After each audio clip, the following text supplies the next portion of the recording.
I'm not sure how they say this with a straight face, but the left is claiming that the incoming administration's proposal to make sure the top brass in the military can lead the military in its mission is politicizing the military. Who has politicized the military? I would suggest it's the left, as they have used it as a laboratory for social experimentation. Well, joining me now to discuss this and more is Congressman Warren Davidson, a member of the House Foreign Affairs Committee and the Financial Services Committee. He's also a veteran of the United States Army. He represents the 8th Congressional District of Ohio. Congressman Davidson, welcome back to the program. Always great to see you. Tony, it's always an honor. Thank you for talking with me tonight. All right, so let's start with this issue of the Warrior Board, the left claiming that would politicize the military. One look at the National Defense Authorization Act and how the cleanup effort has been underway by Republicans to remove the political elements would suggest to me it's not the right that's doing it, but the left. Yeah, I mean, that was part of the effort we've had really since Democrats took the majority. They've continued to push for kind of woke and weaponized government. And one of the kind of key woke elements, they created this 3-letter acronym, DEI, diversity, equity, and inclusion, which are really just political officers. They created these departments in every federal agency, and they're there to politicize every department. And they're clearly doing it in the Department of Defense, very aggressively, pushing it out and frankly imposing training on troops all the way through the field. So we need to extract this from our military and get them back to being strong and focused. Do you think this is a good idea that the president has put forth with what's being called a Warrior Board to evaluate the competency of the military's top brass? Yeah, absolutely. I mean, fundamentally, the Department of Defense has never passed an audit since they were required to pass an audit, and no one ever gets held accountable. And look, it's not like we can just say, oh, we're done with you guys, we're closing the Department of Defense. We can't really do that, but we can hold somebody accountable for it. No one's ever gotten fired for failing the audit. And every year they're rewarded with more money and more responsibility. And so it's time. I've had a bill for years now that I introduce every session to try to say, when it says whenever the Department of Defense fails an audit, 10% of the General Officer Corps is eliminated. And then, there would be consequences for it. And frankly, our senior ranks are already bloated. I mean, we have one officer for every 9 enlisted soldiers. When we won World War II, we had one officer for every 30 enlisted soldiers. So we're very top heavy. Now, their justification for opposing this Warrior Board and advancing their DEI agenda within the military says that this is the way you get diversity in our military, and diversity is what makes our military strong. Well, I think that, the ability to shoot, move, and communicate, lethal force is what makes our military strong. And frankly, the cohesion out of the unit comes when that is the focus. You inherently build diverse units because you take the most talented people at each of the skill sets required to succeed, and the unit flourishes. And I mean, you see that in all kinds of arenas. We should certainly see it in our military. And the other thing is, it's not uncommon. I mean, if you look at George C. Marshall did this in a really big scale, and in a smaller scale, Barack Obama eliminated 200 officers when he took the White House. So not an unprecedented thing at all to go through and purge kind of some of the excesses and realign the military.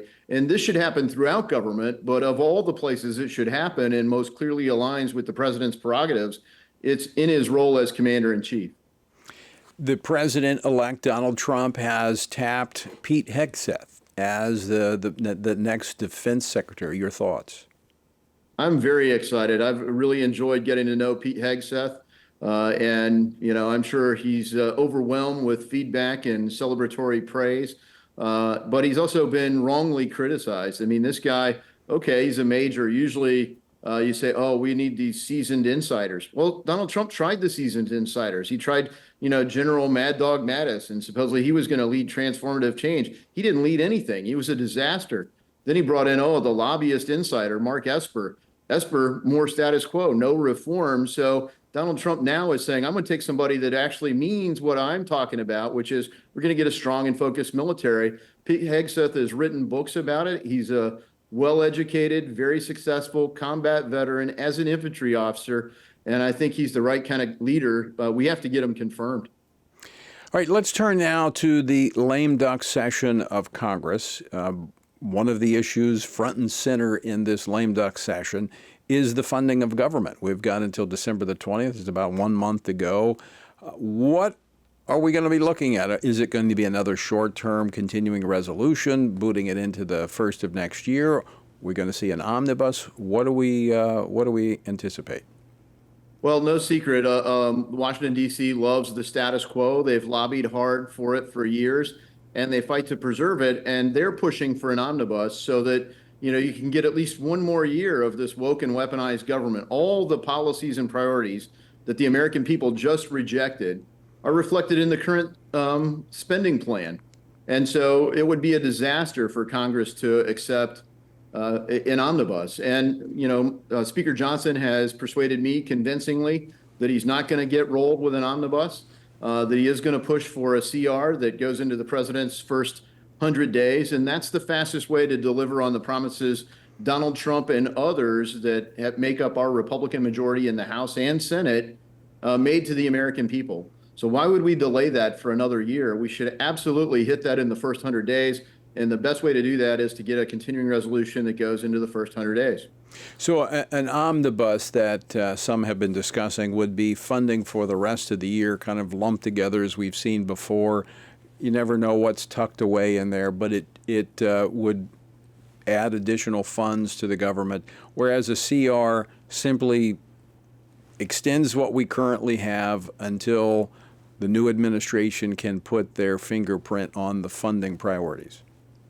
Yeah, precisely. So if you did an omnibus, it would fund the government with no real reforms, plus ups, more spending. There were some negotiations that go in there, earmarks that everybody wants to get for their priorities back home.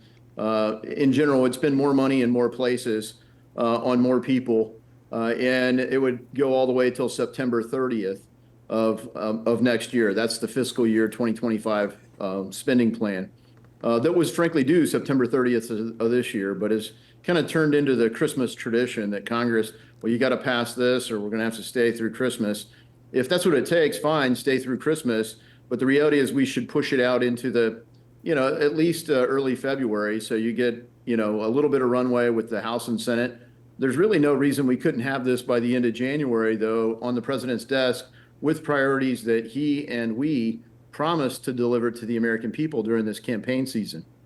And Congressman Davidson, call me cynical, but with a lame duck session where you've got the Senate majority, right now Democrat, going out, Chuck Schumer playing the heavy hand consistently time and time again, if there were an omnibus, I can guarantee you there would be objectionable spending elements in there that the voters who just cast their votes on November 5th would be opposed to.